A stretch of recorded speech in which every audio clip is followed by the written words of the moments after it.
Hello, beautiful friends. Welcome back to 365 Days of Love and Miracles with A Course in Miracles.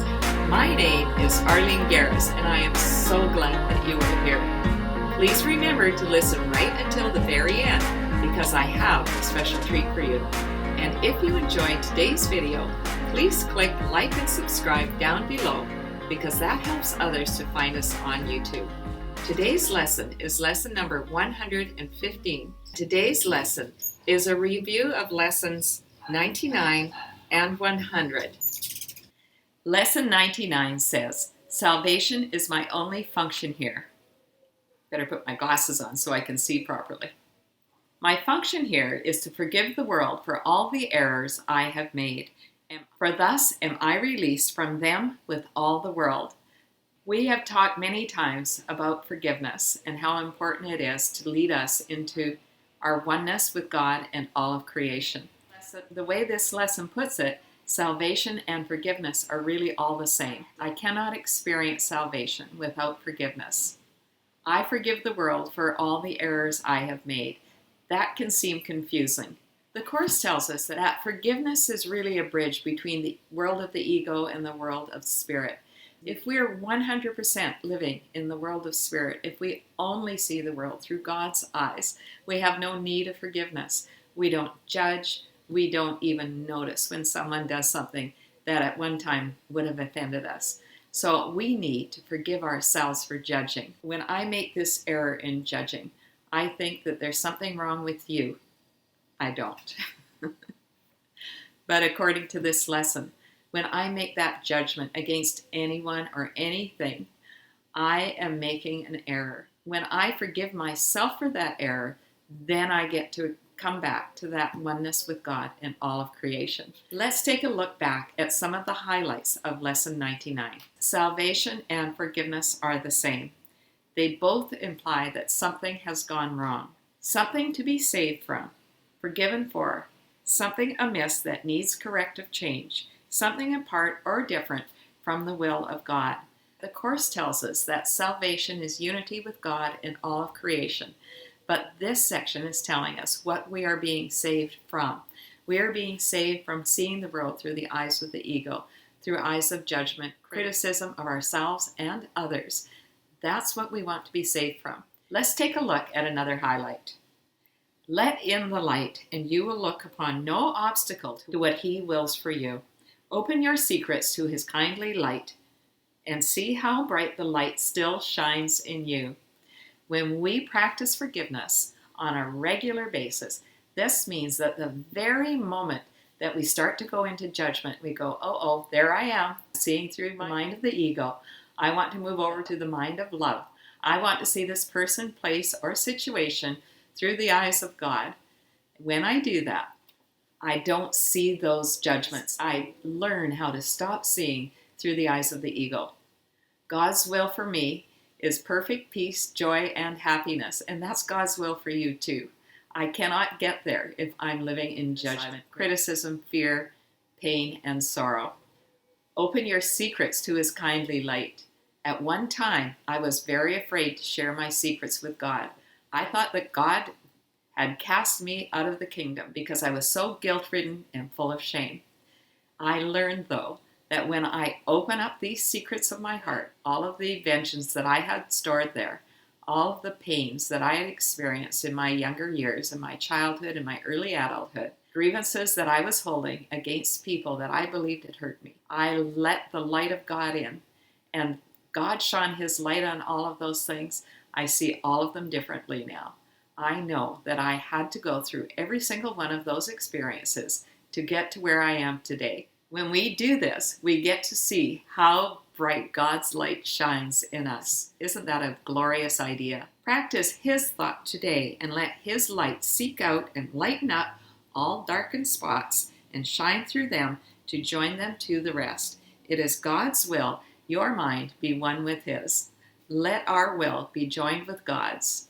No holds barred, not holding back any reservations. Just let our light be joined with God's. We already are joined. It is just accepting this. Let's take a look back at Lesson 100. My part is essential to God's plan for salvation. God's will for you is perfect happiness. What could be better? God wants us to be happy. The ego wants to keep us stuck in pain and sorrow and misery. God's will for us is perfect happiness. I don't know about you, but I'm going with God's will. I love being happy, and I am happy almost all of the time. That's the glorious miracle. Your joy must be complete to let His plan be understood by those to whom He sends you. They will see their function in your shining face and hear God calling to them in your happy laugh. I sure do hope that that's what you see in me. That is my greatest wish today, that you will see your purpose in my shining face, and that everyone who you come into contact with will see God's purpose in your shining face. One of my favorite quotes from A Course in Miracles is where it says that the Son of God forgot to laugh. We want to remember to laugh on a regular basis, as often as possible. Not a phony hee, but a true heartfelt laugh. I look at this lifetime as God's playground. I'm just here being like a little kid, messing up, making mistakes, and learning to laugh about it. This doesn't mean that I don't try to make it right if I offend someone or I hurt someone. I truly feel sad and sorry when I do that. But I am able to be restored to a place of love when I take responsibility, when I make an amends, and then I move on. I don't linger there. You are indeed essential to God's plan. Just as your light increases every light that shines in heaven, so your joy on earth calls to all minds to let their sorrows go and take their place beside you in God's plan. I have a friend who recently lost her partner. We want to be very gentle and careful. The last thing I'm going to do is to take these lessons to her and beat her over the head with it. But I can remain happy in her presence. I don't have to enter into her sorrow. My heart hurts for her. I was talking this morning to a man who recently lost his wife, and he is heartbroken. He finds it so hard to continue on. I am not going to say, read the Course in Miracles or even listen to these videos, but what I did say to him is we can get through these sorrows with God. I know that because I lost my son 16 years ago. And today, I feel nothing but joy and peace, where once I felt such bone-crushing grief that I literally could not get out of bed for several weeks in a row. It was a very, very hard time. But I did pray and I did ask for God to hold me through it, and I literally felt that. Today, I can tell you that there were many gifts from that very difficult time. This is one of them. I so much want to share this beautiful message with others. We can go through the most difficult of circumstances, and we can come out on the other side, so that our joy calls to others to let their sorrows go. We don't need to carry these heavy burdens around with us for years and years and years. We want to give ourselves permission to go through the grieving process, but not to stay there. Let's go back to lesson 115. My part is essential to God's plan for salvation. I am essential to the plan of God for the salvation of the world. For He gave me His plan that I might save the world. That's a big deal. Different religions have different ideas of what salvation is and what nirvana is. One religion tells us that only Jesus can save us. Each religion has their own version of God and who God is, and different ideas for how to get into heaven. That's not what this is talking about. This is talking about salvation unity with God and all of creation. This is one of the most important differences about A Course in Miracles. It is all religion and no religion. It is all inclusive.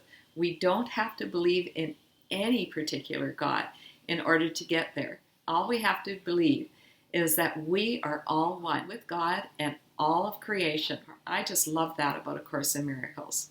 When we share this message, it does not mean that we go out and preach A Course in Miracles. We don't even need to talk about it, but who we are when we are full of joy and love and peace and happiness and laughter, people are attracted to that. People are not attracted to a gloomy person who's dragging their heels through life, talking about the latest tragedy in the world. I'm not saying that we want to hide our head in the sand. It's all in how we look at these things. Can we look through the eyes of love? Can we look through God's beautiful eyes? Can we shine our light onto every single situation? I am essential to the plan of God. You are essential to the plan of God.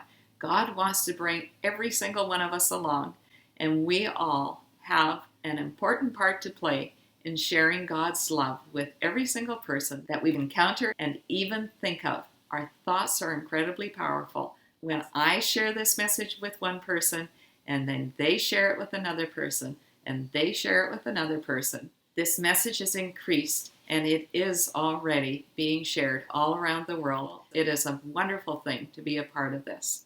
For he gave me his plan that I might save the world, that you might save the world. We each have our sphere of influence, and we make a difference. Always remember that. You are needed here. You are important. You are joy. You are love.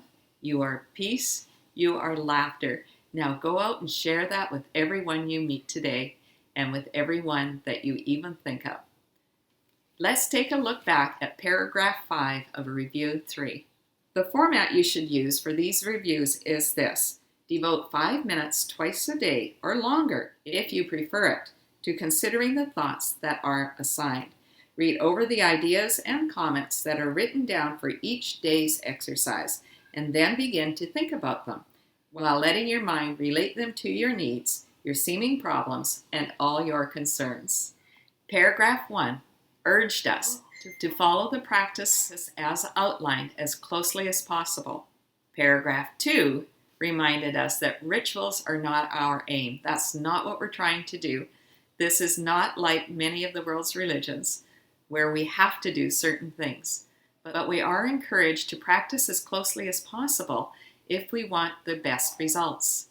Paragraph 3 tells us to be aware of unwillingness, to not skip practice periods because we just don't feel like doing it, but only we absolutely are unable to do that practice period. Paragraph 4 reminded us that when we skip these practice periods because we just don't feel like it, we are in the world of the ego. We are putting the cart before the horse, and we are saying that this is more important than opening our minds to the mind of God. Our practice for today. First thing in the morning, we are asked to focus on Lesson 99. Salvation is my only function here. My function here is to forgive the world for all the errors I have made, for thus am I released from them with all the world. Last thing at night, just before going to sleep, review Lesson 100. My part is essential to God's plan for salvation. I am essential to the plan of God for the salvation of the world, for he gave me his plan that I might save the world.